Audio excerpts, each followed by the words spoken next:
Shout out to Steve Trang. Jump on the Steve Trang. We real estate disruptors.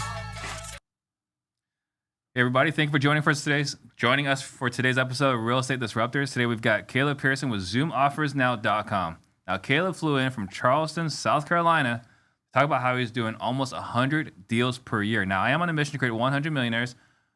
The information on this podcast alone isn't enough to help you become a millionaire in the next 5 to 7 years. If you'll take consistent action, you will become one. Now, our sales leadership training is just around the corner. If you're not signed up yet, you're going to be missing out on Ren sharing what it takes to build a company that does 100 plus transactions a month. DM me the word leadership if this sounds like something that might be of interest to you.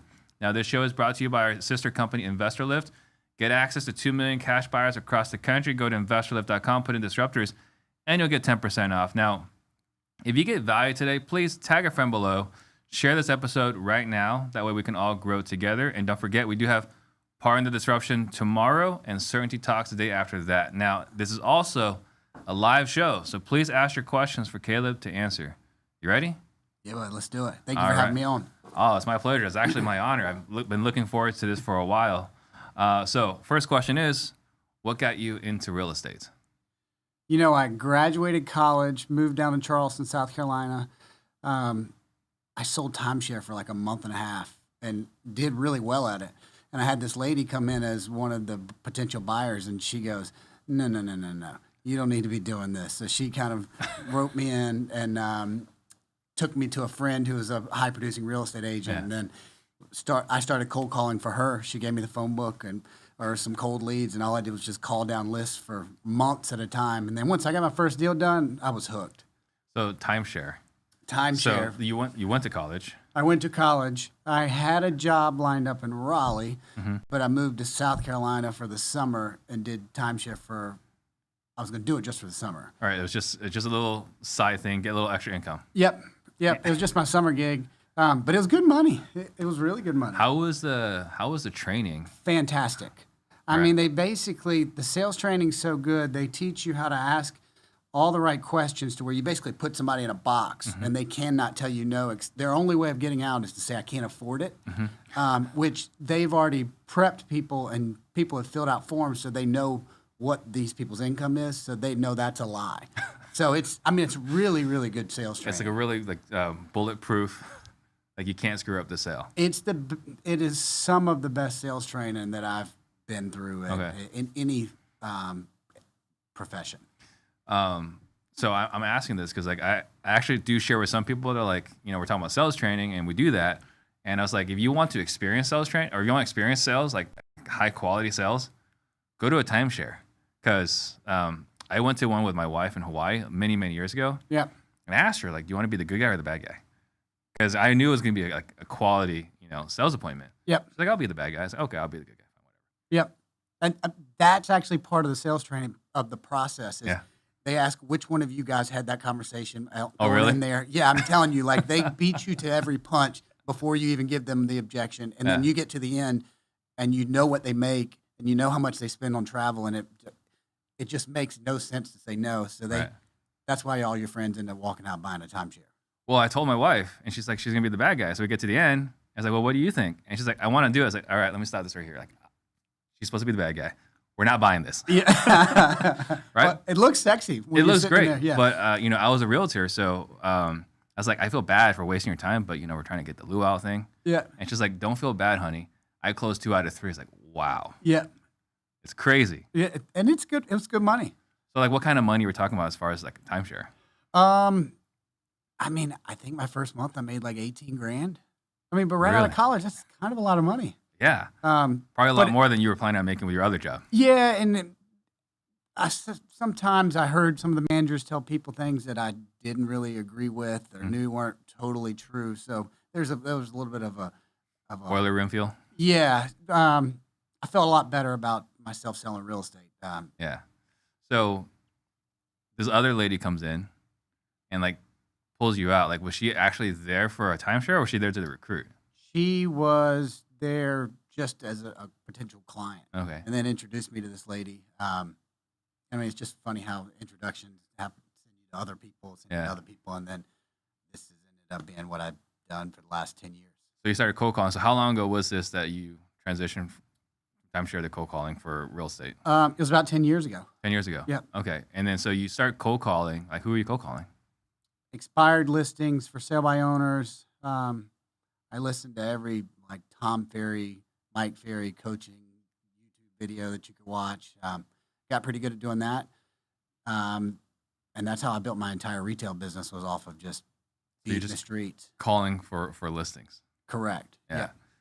I had a chance to go through the Mike Ferry coaching. I didn't go through like the full training, but went through it. It was like this 14-set DVD. Yeah. Right? Yeah. And it was really high quality training. I didn't like the way he taught it, but it worked. I mean, it's kind of like, it's aggressive. It's aggressive sales. Yeah. But it's good. The one that stuck out to me was like, "Hey mom, it's Mike. This is a business call." Right? When he's calling his mom for referrals, like, Yeah. man, that's like so direct to the point. Okay, so what was like your first year like calling expires and cancels? Well, I mean, you just get better. The more you do it, and the more sales training, the more higher education that I was getting, the better I got at it. So let's say 1 out of 10 for sale by owners the first year that I was calling, I'd set an appointment. Well, I got to where I was like 7 out of 10 people that I talked to that were selling for sale by owner, I was getting in their front door. Wow. So you just get, I guess you just get more proficient at it. Mm-hmm. Yeah.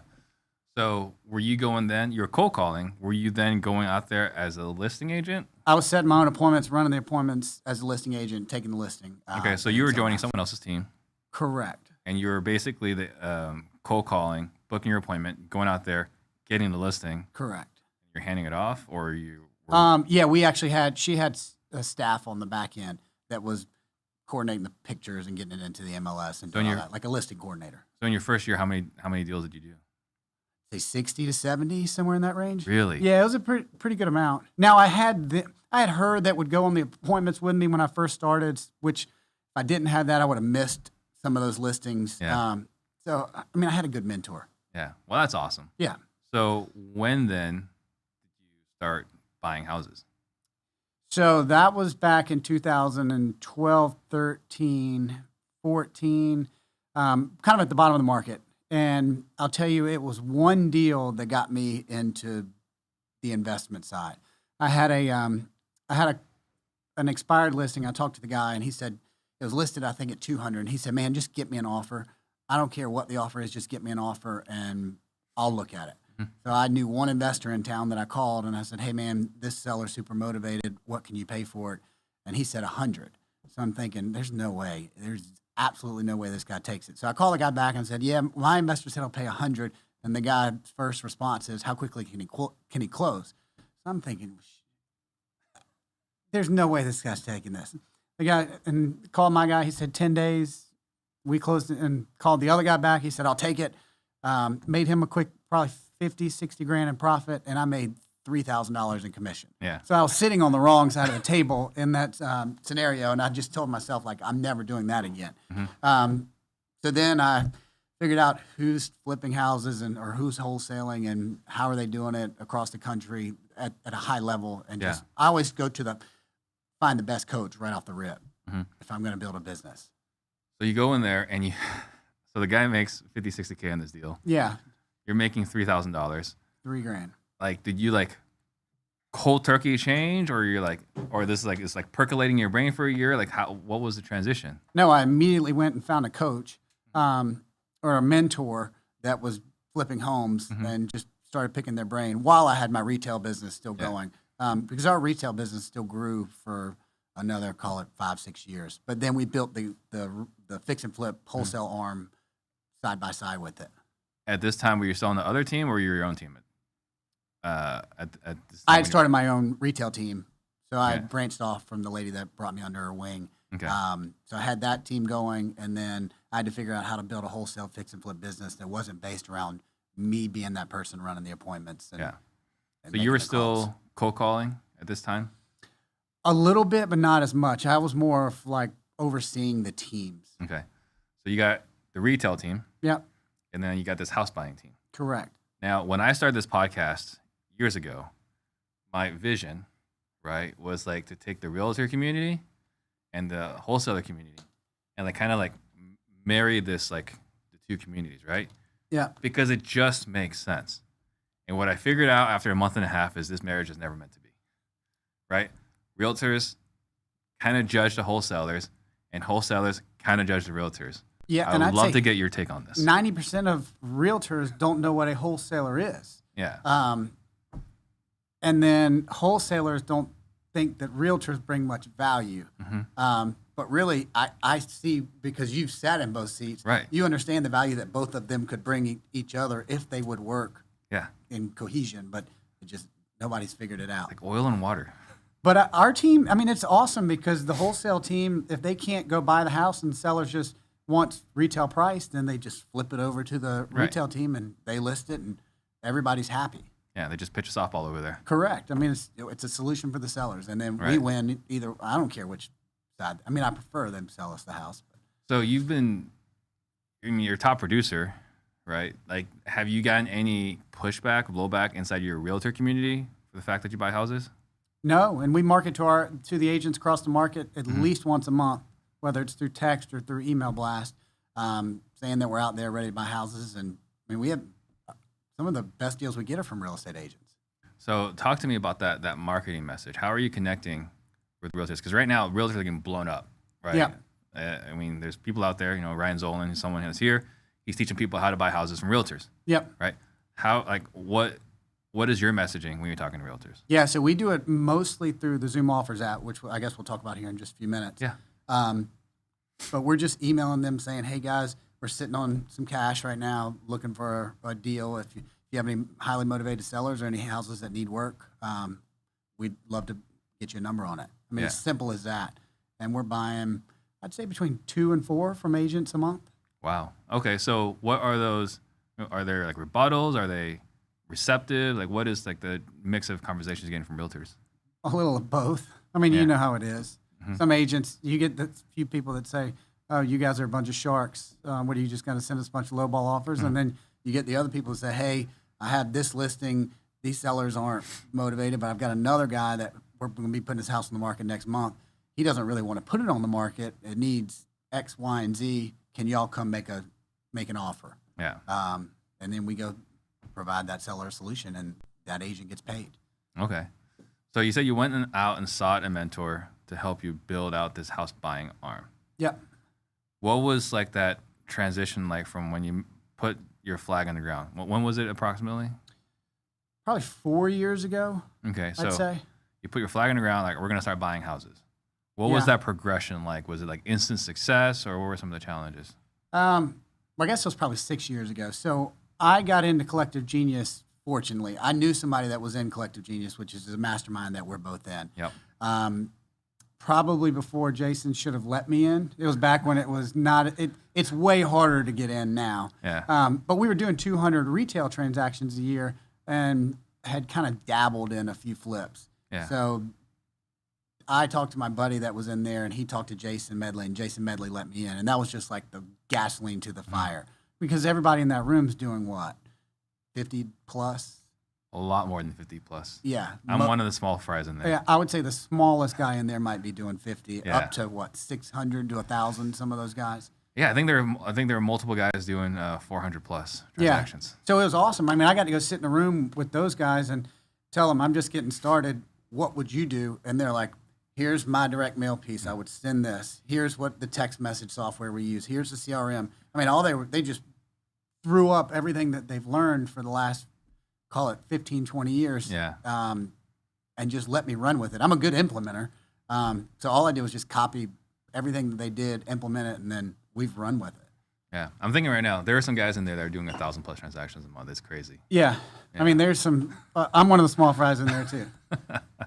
Okay, so it was pretty quick then, the evolution. There weren't like any like major hurdles in transitions to start buying houses on top of doing your retail business.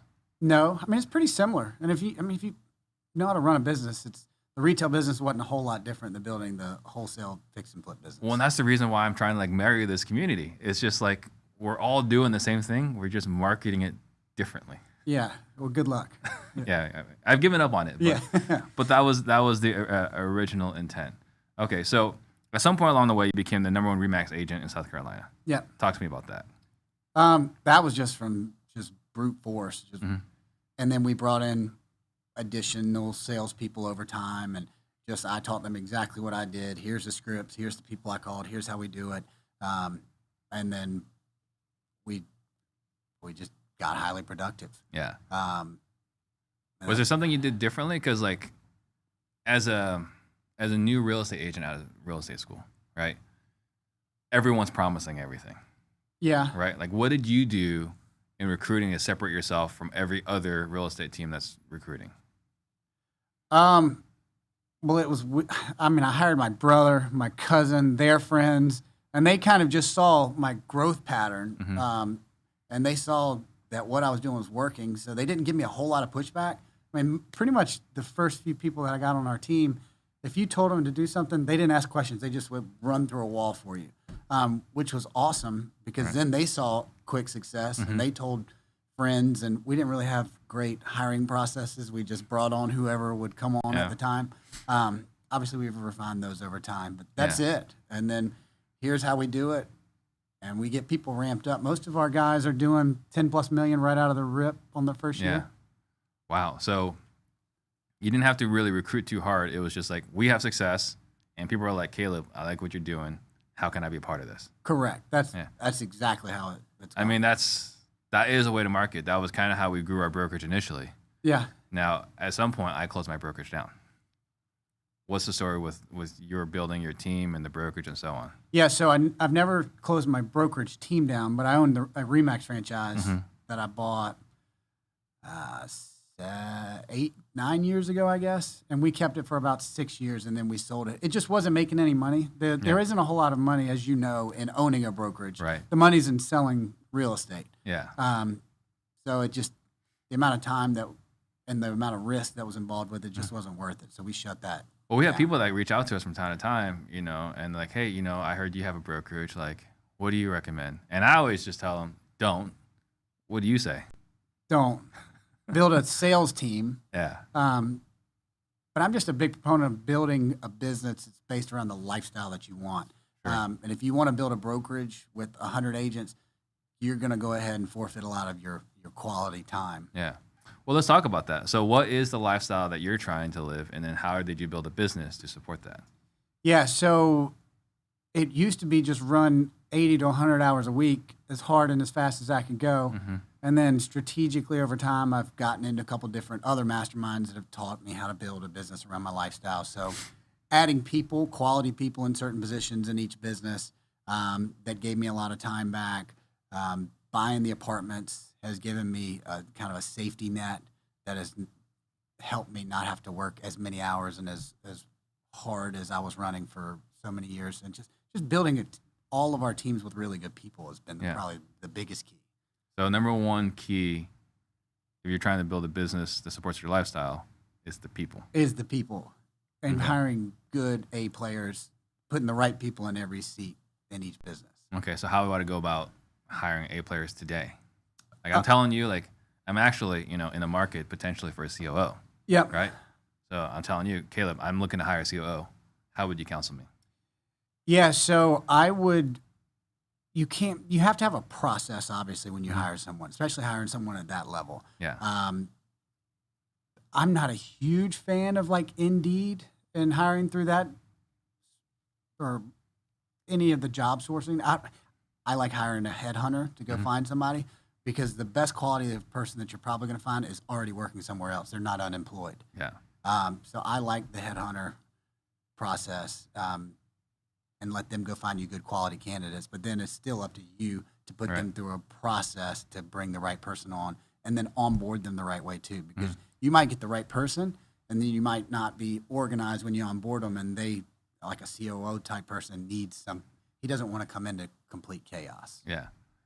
Well, whoever we hire is definitely going to be walking into chaos. So that's just kind of the nature of the beast. So in working with a headhunter, is there any parameters, like we have someone in-house right now that does our recruiting, and he absolutely refuses to make a job posting unless I give him a thought-out job description as well as some key metrics that we're going to hold this person accountable for. It's like, man, like, I thought you worked for me, right? Yeah.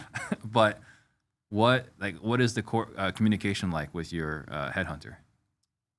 So I have a COO now that handles that. Yeah. Like when we go to hire somebody, he provides that, or he Right. provides it to me, and I just might take some notes Check and make off some on it. adjustments because we're not built to sit down and write out Yeah. a 3-page job description. Yeah. And that's not your personality. No, And that's why you've probably been putting it off for so long. I have. So, I mean, you need to find a good person in your organization to at least build out the template for you and then let you just make the Yeah. adjustments. Well, then what about the hiring process? Or you were talking about the screening process. So, I was talking to someone earlier today, and like, we're so concerned about how to find people, but not as many people put an emphasis on screening people out, making sure the wrong people don't get in. Yeah. So what do you guys do as far as making sure we're bringing the right people in and keeping the wrong people out? So I like to let them run through at least 2 interviews. That's with either one of my sales guys and then my COO first before they even talk to me, because they need to get 2 yeses before they get to me. And most of the time, like those guys have been with me for so long, they know our culture, they know our core values. They can ask the right questions to see if that person fits. Yeah. Is there any particular resources you like for recruiting or screening, or any particular tools? We haven't hired in so long.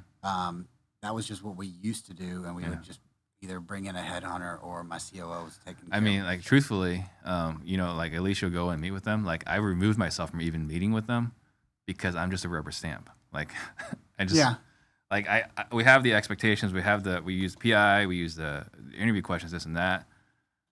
But like if you make it past the first two people, like I'm not going to be the one to be. It's like, yeah, it looks good to me. Yeah. I mean, I love the PI. Yeah. Nobody gets into our organization without doing the PI either. But Right. now I'm not the pro at reading the PI. We've got another guy that we send it to, and he tells me, here's what you need to watch out for in that person. This is how you manage them. This is what you can't do to manage them. I love the PI piece to it. Yeah. So let's talk about building your organization to a point where you're doing 100 transactions a year, and this is between wholesales and flips. Yep. Right. So like, if I come to you and I say, hey, all right, I am ready. I'm doing a deal or 2 a month. I am ready to now start doing 100 deals a year. Yeah. What are 2 or 3 big things I need to do to build an organization that can handle that? Probably can't do it on your own.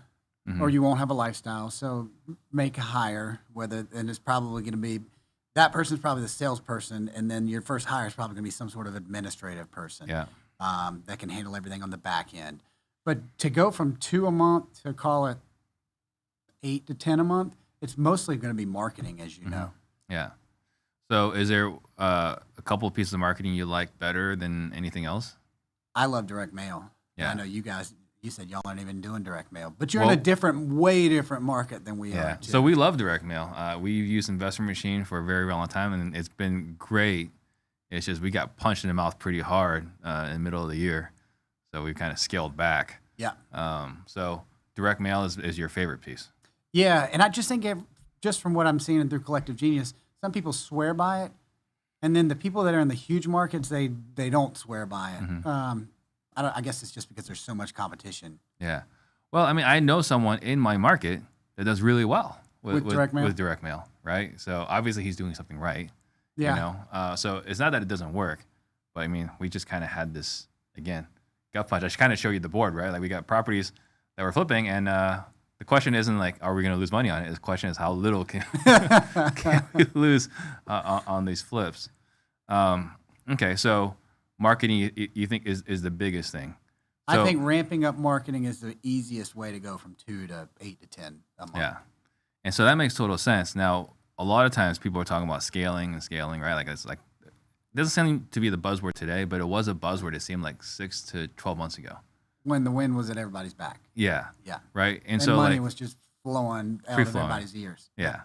So if I go and spend, let's say, 15, 20 grand a month in marketing, I'm going to have some serious issues if I'm not prepared for it. Correct. What are some serious issues I'm going to run into by spending, 15, 20 grand a month in marketing? I mean, if you don't have sufficient reserves, Mm-hmm. you're going to run out of cash fast. Because there's a cycle of cash. If you send $20,000 out the door, Yeah. it's going to take 60 to 90 days minimum, would you say, before For those direct dollars, mail? Yes. before those dollars start returning back to your pocket? First of those dollars, not all of it, the first of the dollars. Correct. Yeah. So I'm seeing that, and that's where I think we're seeing the biggest shift in the market is all these people that ramped up so fast and they didn't have enough cash in the bank. Like we're starting to get a lot of calls off of our postcards from flippers that ran out, that got 75% of the way to the finish line on the flip, and they don't have any money to finish it because it's all out in marketing or it's all... Or down payment or whatever. Correct. Yep. Yeah. All the reserves or all the liquidity is locked into the assets. Liquidity is going to be the key word, I think, over the next 6 to 12 months. Yeah. So cash reserves is one. Anything else? What do you need to watch out for? Is that what the question was? Because if we tell someone to go spend more on marketing, I can say for me, one of the things that I learned very quickly was that I didn't have the resources to take the calls. All right, that was going to be my next answer. Yeah. Just answer the freaking calls because you can send out $20,000 worth of mailers. Well, if those calls come in and you don't have somebody live answering them, your chances of conversion will go through the floor. Right. So that's the biggest one is don't go spending more than you can handle. Yeah. As far as incoming calls go. Right. And then as far as, we have Jason Lewis. He's been on the show. I'm looking forward to having him come back very soon. We have differing ideas as to, or he and I are the same, but other people have different ideas who should be answering the phone. So, you got these calling answering services, you got answering services, you got VAs, you got lead managers, you got acquisition managers. So there's 4 different people, right? Yeah. That could be answering the calls. Who's answering the calls of your company? My top sales guys. Your top sales guys. My top sales guys. Okay. What's the rationale for that? Because I started listening. We used to let them go to a VA company, and then they would warm the lead up and pitch it to the sales guys. Mm-hmm. Well, the sellers were actually getting frustrated with the VAs because they were so poor that they would just hang up the phone, and you couldn't get them back on the phone again. Yeah. So when those people are calling in, yes, what do you think? What'd you say? 4 out of 10 are good calls when people call in off of a postcard. Yeah. But those are 4 super valuable leads, and you paid a lot of money for that were super expensive. Yeah. And that somebody can easily ruin if they're not good on the phone. Yeah. So that's why I want my best people answering them and live answering them. I ride my guys about their call answer percentage on a weekly basis. What is the target as far as answer rate? 100% is the target, but they don't hit it. Yeah. But that's the goal is to get to 100. What is typically what do you see? Around 80 to 85 is what we're seeing usually. And it's such an obvious thing when someone points it out. You should have 100% target answer rate. But it wasn't Eric Brewer was talking at CG. He's like, we found out we're in the 60s. Yeah. And we moved heaven and earth to get it up to I think high 80s, low 90s. Yeah, it's hard to get to 100. Yeah. I mean, even 1 week, we rarely ever have 1 week where it's 100%. Yeah. But so I know some people that have stacked different schedules where some people work. You got certain people that answer the calls until from 8 to 2, and then from 2 to 8. Yeah. I don't know what the exact solution is, but just answer the damn phone. And it sounds so obvious, but something we totally miss if we're not tracking that metric. Correct. Yeah. All right. So somewhere along the way, you bought a bunch of doors as well. Yes. So talk to me about this journey.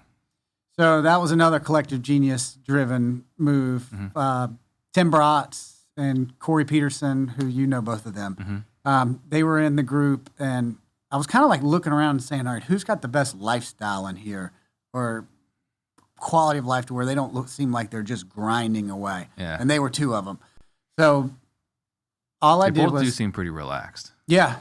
So I went to Corey's event immediately, and then I flew to Tim's event, or I flew to Tim's office 3 separate times and just picked their brains, and they were awesome about sharing ideas with me and how they got started and told me what not to do when I got started and what to do.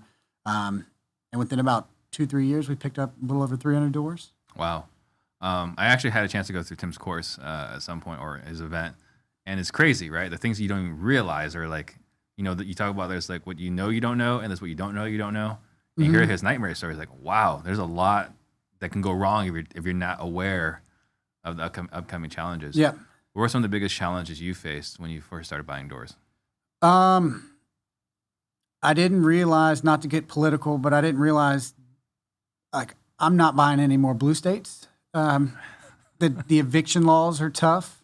Never really thought about that being an issue. I looked at an apartment like a house when we were flipping them and doing major rehabs on apartments, and just your problems are a lot bigger when you multiply it by 60 doors versus one door. So we blew through some budgets on some rehabs. Like, How badly? like $250,000. Off by $250,000? Yeah, off by $250,000. Actually, probably off by a little bit closer to $350,000 on one. Yeah. What did you miss? Just when you take 50 doors and you and the renovation cost goes up is $2,000 over your per door budget. Yeah. That's $100,000. So you can do the math and see Yeah. how, if you miss some air conditioning units or some hot water heaters or a roof that you didn't think of. It's just everything with apartments is you add another zero or two. So that's either a good thing or it's a bad thing if it's in the wrong direction. Yeah. The one story that stuck out to me was like there's a difference between vacant properties and it was like economically vacant, or there's another term for this, right? Is that economic vacant where they're living there but not paying? Yeah. He's like, oh yeah, like, it's this percentage occupied. And you, if you're a new investor, take that to accept, oh, we got this many percentage people paying. Like, no. Yeah. No, it's occupied, but it's not collecting rent. Correct. And sellers will lie to you and provide you false financials. And I mean, you really ought to, we've gone one extra step to asking for the bank account showing canceled checks or showing that money actually came in, because the financials said, call it $60,000 that month came in. But really when they sent the bank accounts, only 40 came in.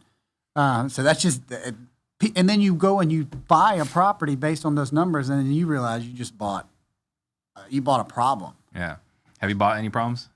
I would say every single one of them has come with some sort of problem. Yeah. Now I've just gotten to where I like 1990 and newer, B class. They just seem so much more low maintenance, easy to manage, and easy to stabilize than the old stuff. So you bought it to attain a certain lifestyle. Yeah. Have you attained that certain lifestyle from the apartments? I'd say we've gotten pretty close. Okay. What is the lifestyle you aspire to have? I wanted to play golf, call it 4 days a week, and then work, call it 30, 40 hours. Got it. And I'd say I'm pretty close to doing it. I mean, that's about what my week looks like. And then as far as, getting these apartments, what would you say is the hardest part in getting apartments? So that's changing. The hardest part of the last 3 years has just been finding them, finding deals that pencil and that work. And now I think now that the market is changing, I think that the deals are going to be easier to find, but the money piece is going to be harder. Because especially with higher interest rates, making the deals work from the financial standpoint is a little bit more challenging on the underwriting side than it has been. So I'm not very educated on the multifamily side. Yeah. So with the interest rates going from, I don't know, like what was the Fed rate beginning of the year? What's the Fed rate today? I don't know that. I mean, it's up like maybe 2 points, right? Yeah. For the year, something along those lines. How does that directly translate to the valuation or the financing of an apartment complex? Yeah, I mean, it has to drive cap rates up. I mean, cap rates got squeezed all the way down to where people were buying stuff in the 3 to 5 cap rate. That's the Phoenix market. Yeah, and they just, when you put debt on them, they really don't cash flow. Right. But now when you're throwing debt on those things, they're going to really negative cash flow if you're buying them at that low of cap rate. So I think cap rates will definitely come up. But and that directly brings the value down. Correct, yeah. I mean, because most people are throwing debt on these things. Yeah. And you have to, I will not buy property if that thing's not cash flowing. Right. And people have been doing it for the last 2-3 years, just buying stuff based on a pro forma or based on that they think it'll appreciate. Right. Well, they had to. They had to if they wanted to buy. Yeah. But I think in any market you only buy good deals. Don't buy just to buy. Yeah. Okay, so the financing is the biggest thing right now. Financing's huge. Yeah. And then you have something. Oh, we were talking about offline. So having 325 doors, you and I were talking about how I have, back in my day, I was an REO agent, and I was sharing some of my nightmare stories, right? Like you have to have all these listings that you're paying utilities every month. And my worst one was I had to spend $20,000+ on the roof. Yeah. And I was just like anxious for the reimbursement from Bank of America on that one. You've got similar issues right now in your business. On the apartment side. Yeah. So talk to me about the utility situation. So utilities are a pain in the ass. Yeah. And every town is different. So it's not as easy as just going in and setting up the utilities online. Like sometimes you have to call in. Some of these towns want you to come physically in, which we've figured out ways to not do it. But either way, so you're setting up utilities for apartment 1A. Well, then you're renovating 1A. You put a tenant in it. You call the town to transfer it into the tenant's name. They don't do it, and then a couple months later, you see that you're still paying utilities on it. Well, when you own 300-something doors and you multiply it by 20 or 30 of them, where you've paid an extra month or two in utilities, that adds up. Yeah. So just the logistics behind the utility piece on these properties it's a pain in the ass. I can't even imagine that. So the other thing you've done is you created something some time ago, zoomoffersnow.com. Yeah. So what is that, and how did that come to fruition? Yeah, so that is an online offering software that we built. Back in my retail days when I was running, call it 20, 30 listing appointments a month, I would go and I'd meet with all these families, and there was always, call it 5 to 7 of that 30 that I'd sit down with that would be super motivated. They would say, Caleb, I want to list it at, call it 300, and then I'd ask, well, what's the lowest you'll take? And they'll say 220. So I'm like, well, damn, that's a high percentage that's pretty motivated that the market doesn't really know. The buyers in the market don't know they're super motivated. So I said, how do we get offers in front of everybody that's raised their hand and put their house on the MLS? And how would you do it? You'd sit down on Zip forms and write, call it, how many active listings do y'all have? We got like 20,000, but back when I was very, very first starting, I, as a realtor, was writing 20 to 30 offers a day for another investor. Yep. Right? Typing it up, emailing it, sometimes faxing the offers. Yes, which took half a day for you to do. Yeah. So I said, all right, how do we get offers in front of the 20,000 active listings in the MLS without having to sit down and individually type it up? So I was sitting out at drinks one night with my buddy and was telling him about my idea and trying to figure out how we could do it. And he said, well, I've got this guy that does software. So he puts us in touch, and I tell him about my ideas, and then he says, oh, I can build that. So what we did was we built an app to where in like 3 clicks, you can select which listings on the MLS you want to make offers on. I mean, you can cast a net over the entire MLS and send 20,000 offers out if you want in about 3 clicks, where it'll auto-populate the offer, sign it for you at the bottom, and then send it to the listing agent attached in the email so it looks just like a regular offer sent from an agent. So it looks like a regular purchase contract. It looks it's exactly. Not an LOI. It looks exactly like if you were to sit down and type it up and fax it or scan it off to them, and it's signed. Wow.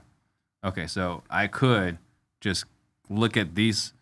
I set up a safe search that matches these criteria. Yep. Right, like 100 days on market. Yep. Handyman special. Correct. Yep. I get these 6. I go into Zoom Offers Now. I was like, all right, I like these 6 properties, and then we're just sending offers. Yep. You can individually do them, or you can do it on all 300 that pop up. Like it has a search criteria to where you can say anything that's been on the market for 90 days or more, anything that's 3 bedrooms or more, 4,000 square feet or less. The software even has, you can put in keywords like handyman special or motivated seller, and it will populate all the listings in the MLS that had that search criteria. And then you can just click, scroll on what you offer. So it has like a little toggle that's up to 100% off what you offer. So if you scroll down and offer 55 cents on the dollar, it will populate the offer with that price, sign it, send it off to the listing agent. Wow. Then you just field counter offers all day. Okay. How are you guys calling afterwards, or are we just sending them? So we started out, as soon as we built it, Justin on my team went in, and he probably made 2,000 offers in one little fail swoop. And then just the phone calls came just flooding in. So what we figured out was if you do about 100 a day, it's manageable. So he'll just go in the mornings, pull up the list, the hot sheet, and then pull up anything that falls into that criteria in a couple safe search criteria that we do, and he'll send those off. And then he doesn't even put his phone number in the email. It just says, the body of the email says something along the lines of, we're local real estate investors. We know this isn't full price. Please send us either an acceptance or a counter offer back via email, because he doesn't want to talk to 200 people a day. Only the motivated ones. So if you guys are listening, right, like there's a way that you can just blast your offer to all the listings in MLS. Correct. So what kind of calls is he getting? Or I guess you removed the phone number. So what kind of calls was he getting? A little bit of both. I mean, it's kind of like direct mail. You get some people that are pissed off and saying this is just, it's a disrespectful offer. And then you get some people that will call in and say, hey, my people aren't willing to take X, but they'll take Y. And then he just negotiates back and forth. Most of it's done through email, though. But we're picking up between 2 and 4 deals a month from agents, mostly through the app. That's awesome. And then we mentioned earlier that we connected through Collective Genius. Now, one of the things I really enjoy at CG, one of the things I look forward to is playing basketball. Yep. Right? Now, you're an assassin, right? I don't know how, because you don't play between CGs, but you did play college ball. Yeah, I'm retired now, though. Yeah. So I wanted to ask you, was there anything that you took from playing college basketball that translated to your business? Working on a team, I think, was a key part that I took to business. Working as a team, being a leader, help supporting others, being respectful of others, the hard work that goes into being a college athlete. Yeah. I just think there's a lot of intangibles that translate into business. There's someone I connected to very recently, Dan Nicholson. He wrote a book, Rigging the Game, and he mentioned you can learn a lot about a person based off the way they play basketball, or based off how they play their favorite sport or hobby, right? And so for me, I was in that conversation. I was thinking of two different things. A, I'm not athletic, but I will hound you down. Right? I would agree with that, as you end up guarding me most of the time. Yeah. Well, I take it personal when you're hitting those game winners, right? So I will hound you down. So that's the first thing. The second thing is I always want the game-winning shot. Not saying I'm the best athlete. I'm not saying I'm the best basketball player. I just want the game winner, right? And we're talking about how this might translate to business is that I will outwork the competition. Yep. Right? And the taking the game-winning shot may potentially demonstrate I don't care if people get mad, which means you'll be willing to take more risk. Yeah, you're Right? you're pretty fearless. Yeah. Yeah. So it was just I was just kind of curious your thoughts on that. Now we have a whole bunch of questions in here, which is awesome. So before we go to answer all these questions, we're going to take a quick commercial break, and then we're going to answer all these questions. Hey, Steve Trang here. A lot of you have been asking me for sales management training. I didn't feel quite right teaching it, but I found the perfect guy to teach it for us. So Ren, tell us about it. Steve, we're going to be introducing some really intense fundamentals and philosophy behind the management of sales teams. Have a ton of experience building really high performance sales teams, and really taking a little bit of this and a little bit of that, management practices and theories from all over the place, and brought them together to create a unique whole person perspective that drives low performers to high performers and elite caliber salespeople into sales champions. And couldn't be more excited to partner with you on it and the Sales Disruptors brand. For sure. So go to disruptors.com/success, and we'll see you at the next event.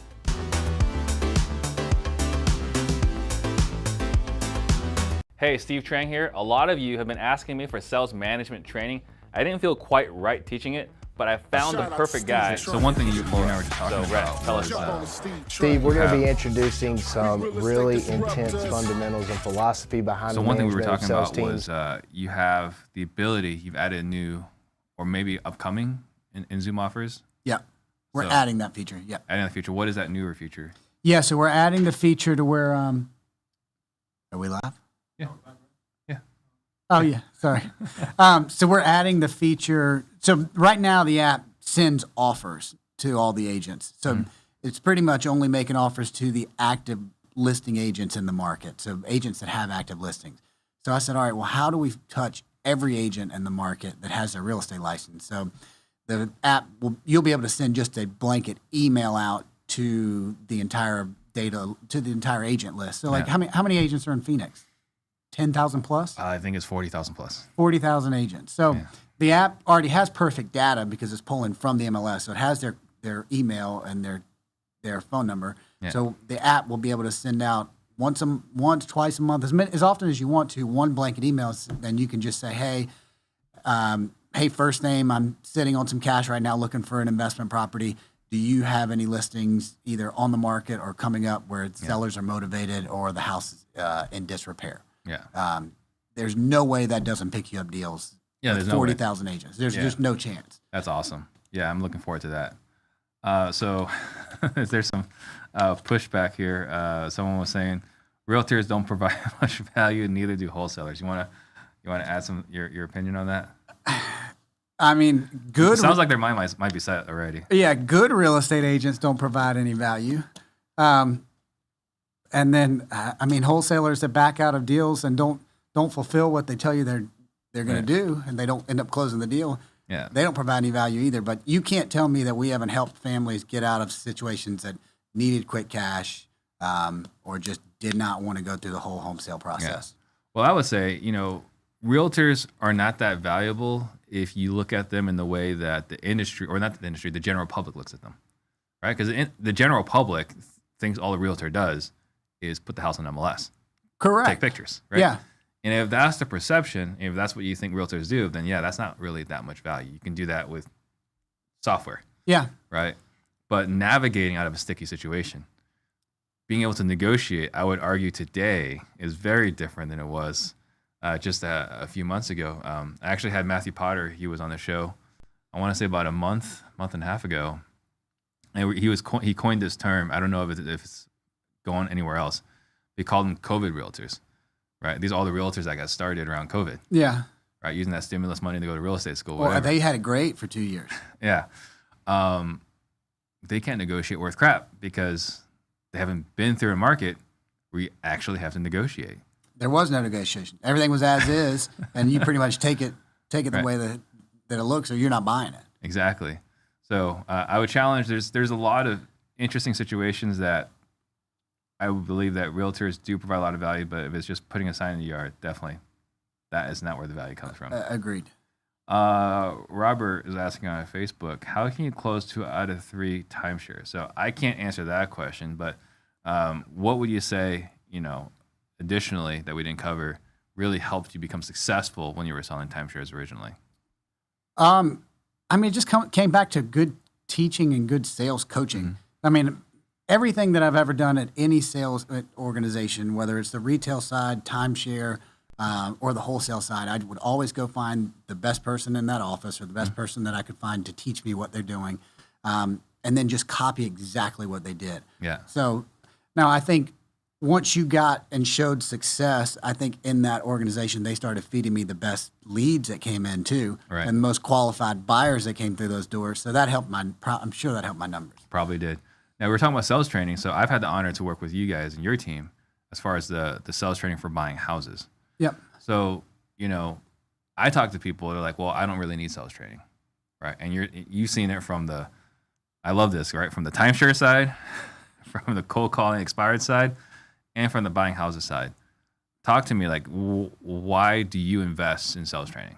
Because without sales, there's no income. Without quality salespeople, the difference between a good salesperson, a mediocre salesperson, and a poor salesperson is hundreds of thousands of dollars a year. Wouldn't you agree on that? I would agree with that wholeheartedly. I think on the wholesale fix and flip side, a good acquisitions man, a very good sales trained acquisitions person is a $10,000 to $20,000 per deal difference in profit. Yeah. Or the deal just doesn't even get done. Yeah. Or you're just even coming back to the office with a signed contract. Correct. Yep. Yeah.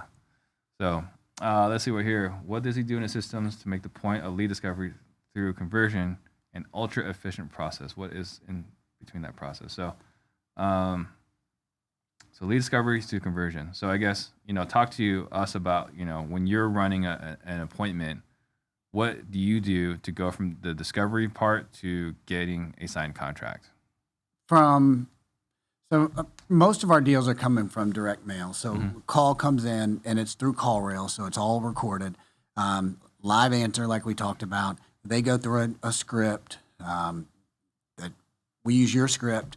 Yeah. We qualify the appointment. We confirm the appointment the day before, just to make sure the person is going to show up. And then my sales guy goes to the appointment and he uses your sales scripts as well for the presentation to get the signed contract. I mean, it is a process. It's not just, hey, you want to sell your house? Okay, I'll meet you there Thursday, and then you go out there. I mean, we are trial closing these people on the phone, making sure that they're ready to sign contracts when we're getting out there, or at least prepping them that we want them to make a decision when they go out there. And then the guy at the appointment is reinforcing, I want you to make a decision when we're out here. Yeah.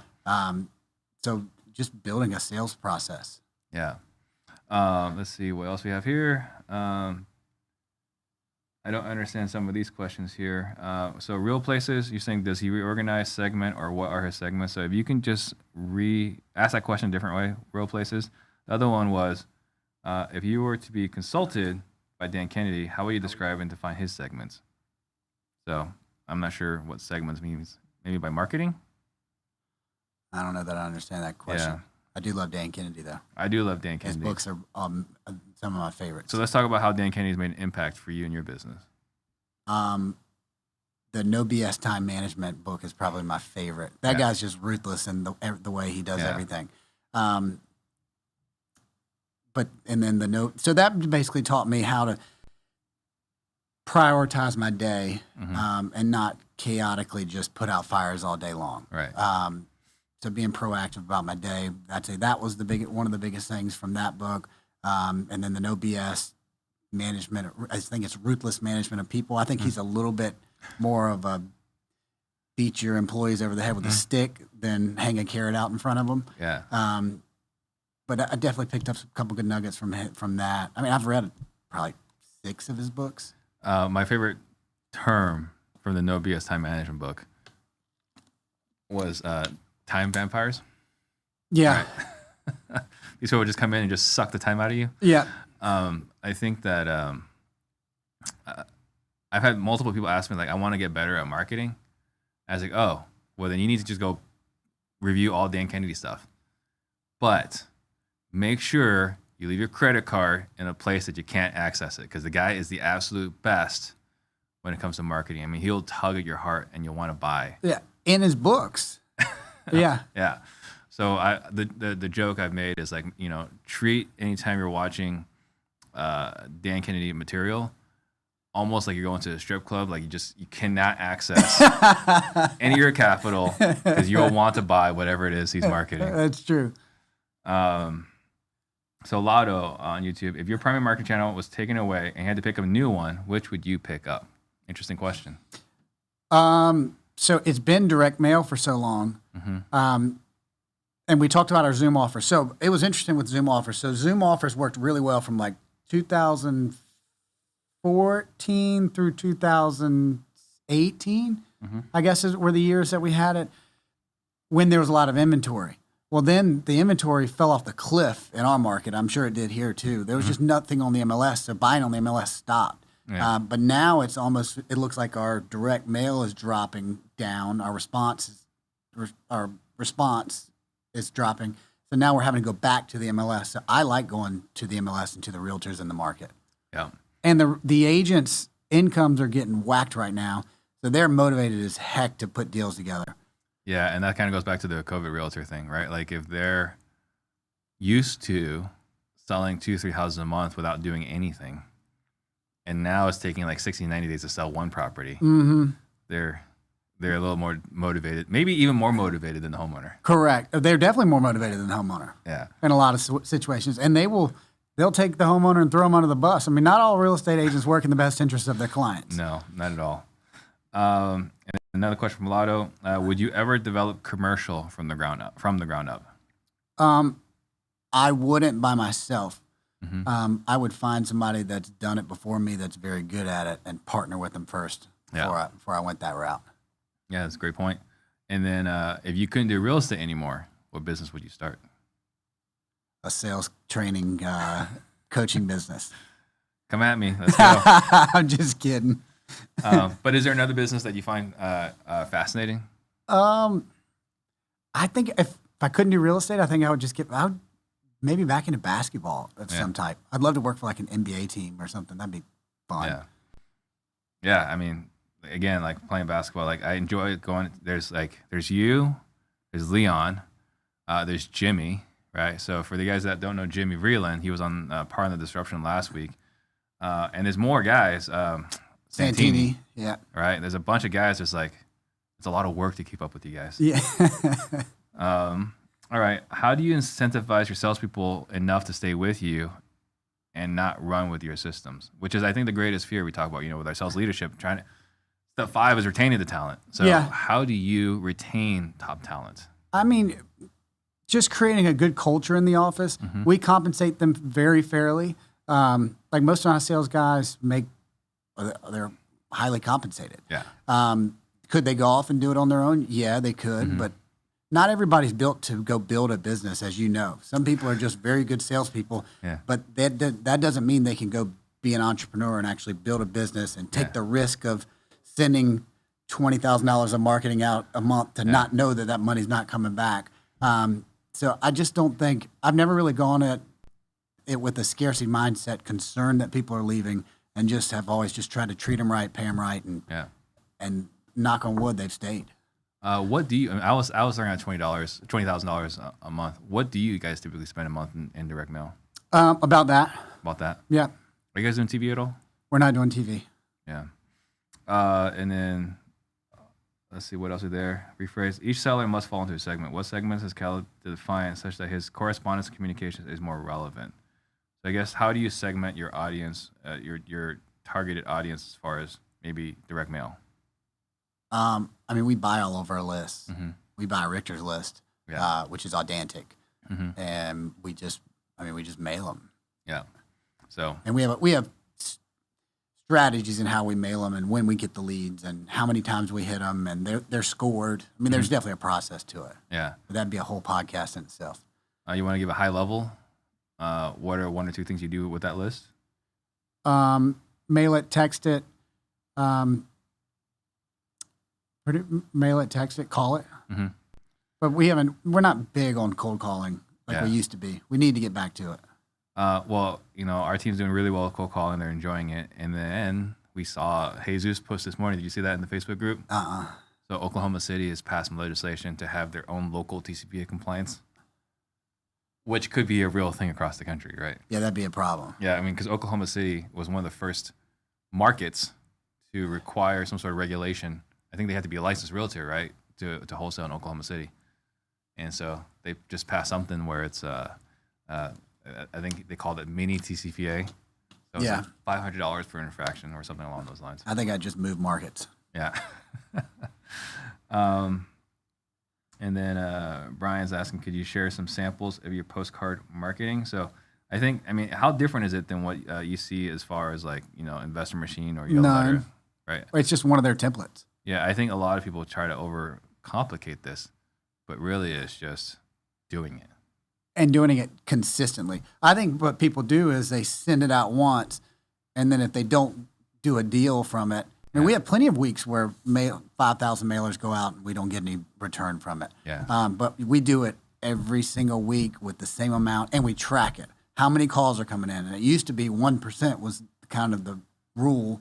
I've never gotten to 1%. No, now we're like 0.33%, somewhere around there. And it's constantly going down as direct mail costs constantly go up. So then it's important to go make sure that you're squeezing every dollar out of every deal. Yeah, I think our best was like 0.5% response rate. Yeah, that's just, your market's more competition than ours, I would say. So Christopher Lee, how did you decide to choose your marketing when you started building your portfolio? Most of my deals came from brokers around the country. I just picked the phone up and just cold called a bunch of commercial real estate agents, told them I was looking, and that's how like my first deal went down. And then once you close one deal with that agent and they see that you can perform, You're in some sort of database. correct, they send you another one, and then it's kind of like a snowball effect. It's like once people know that you own stuff, then they start bringing you opportunities, and that's how my entire portfolio has been more word of mouth. I think what Tim did was like the smartest thing, right? That's why Tim owns 10 times as many doors as I do. Let me start a course on buying apartments. Yeah. And then everyone's like, "Hey Tim, how do I close this deal?" Yeah, because they know how to go. He'll teach them how to go find them. They'll go find them, and then they don't really feel comfortable closing them, so they bring them to. I mean, Tim's got it going on. Yeah, he's either one of the smartest things you could possibly do. Yeah, If you're that's gonna be why his multifamily. portfolio is like 4,000 doors. Yeah, and you guys did an island together, right? Yeah, I've sold Tim a couple properties. I remember he posted about that island. I was like, this is crazy, right? It's like 100 acres. They're working on building some tiny homes out there. Yeah, It's cool. I talked to when I saw that. I mean, I tagged. I think I shared it on Facebook to my wife. I was like, hey, so Tim's buying an island.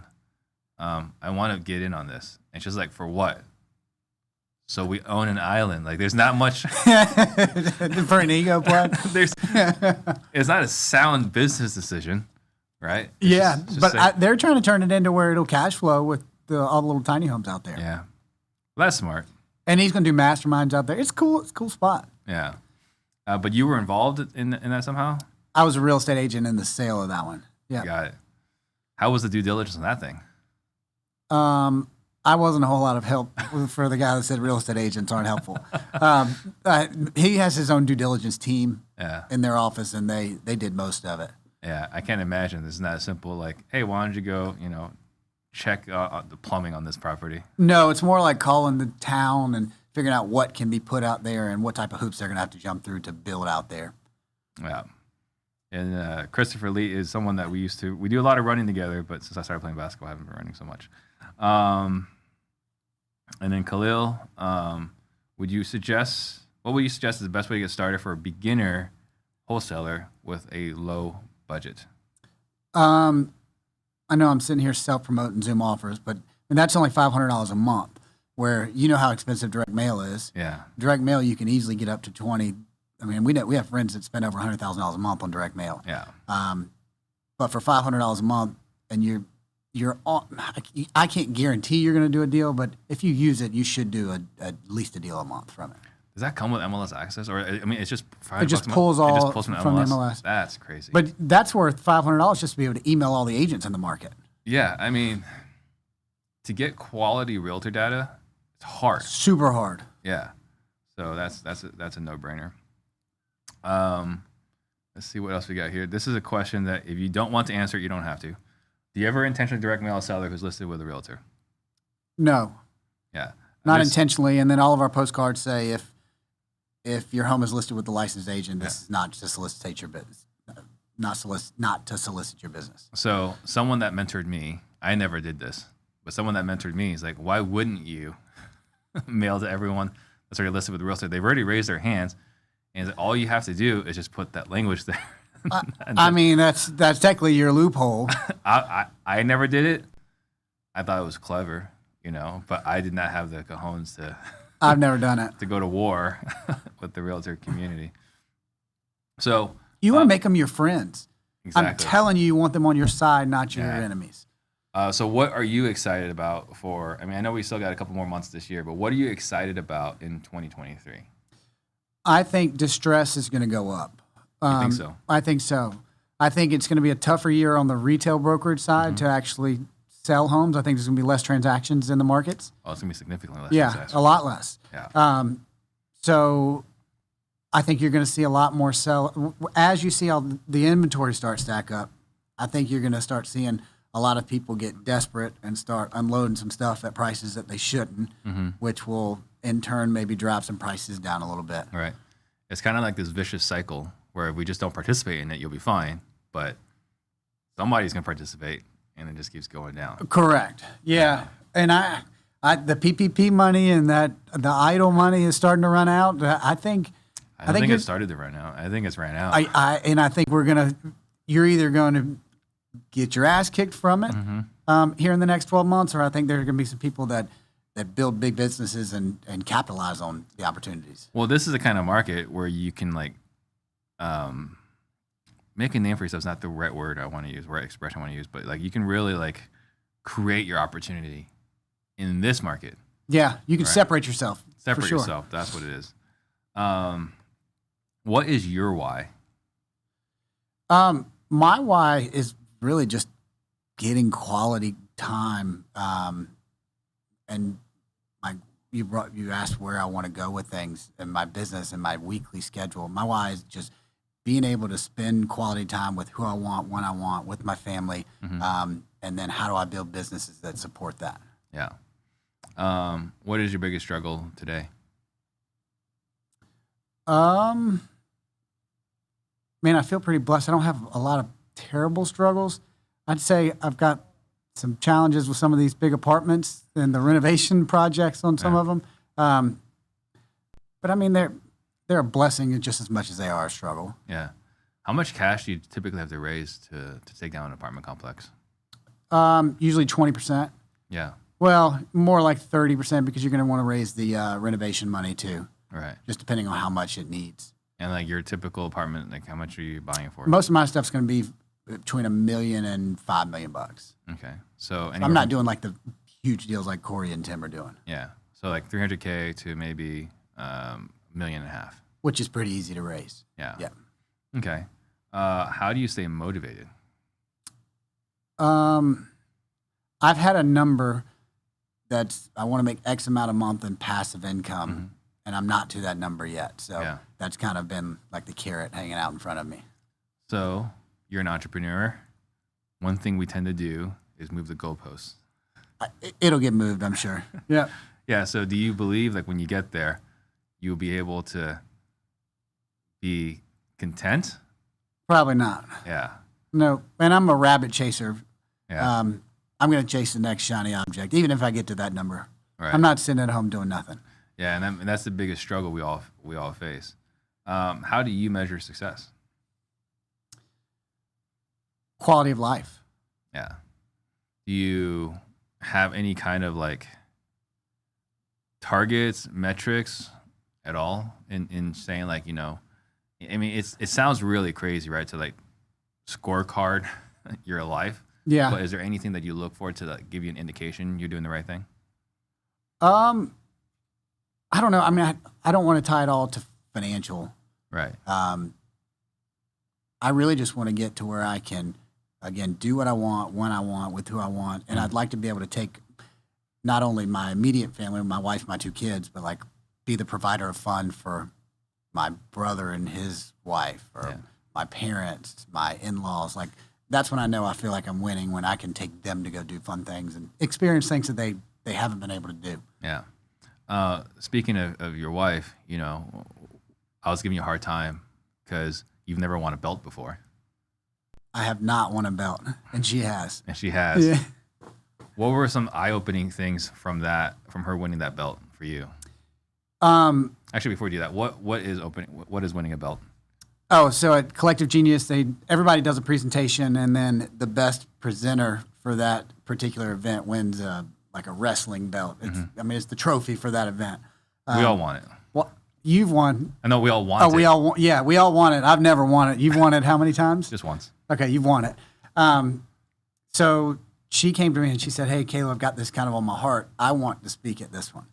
I'm like, "Okay, what are you going to talk about?" And then she goes and she starts building her presentation on being married to an entrepreneur. There are a lot of things that she asked me and said to me as she's building that presentation, and I think it hit the room pretty hard. It did. Being married to an entrepreneur is not as easy as we think it is. We think, oh, we provide you this glorious life. Awesome, right? Yeah, we just think we're fantastic. And man, you get to go do these trips and you get this quality of life, and really that's not all they want. They want more of you. I would say that's the biggest thing. Yeah. Was there anything else in her presentation that like was eye-opening for you?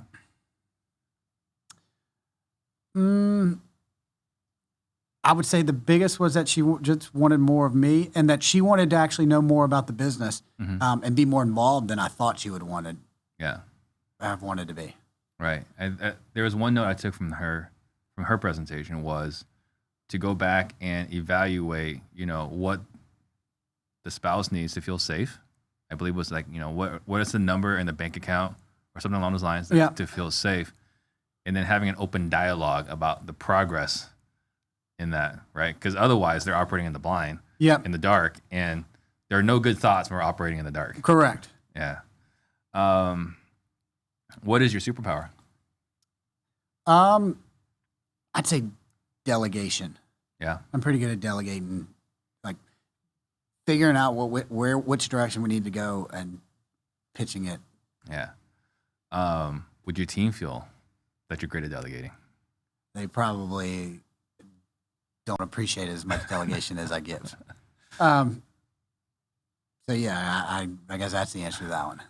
Yeah, I'm only asking this because like I have this habit of like, hey, like let's go do this, right? And in my mind, it's like a crystal clear picture. Yep. And in there, they're like, what the hell did Steve just say? Right? And we found out, like we actually, I presented on this, right? This is something I learned from Larry Yach was like, like what does he want me to do? Do I have the resources for it? How will we know we're successful? And then do I accept the responsibility? Because like I just kind of like one way, like, hey, go do this. And they're like, I don't want to do this. Yeah. And you give no instructions or no no details. instructions. Yeah.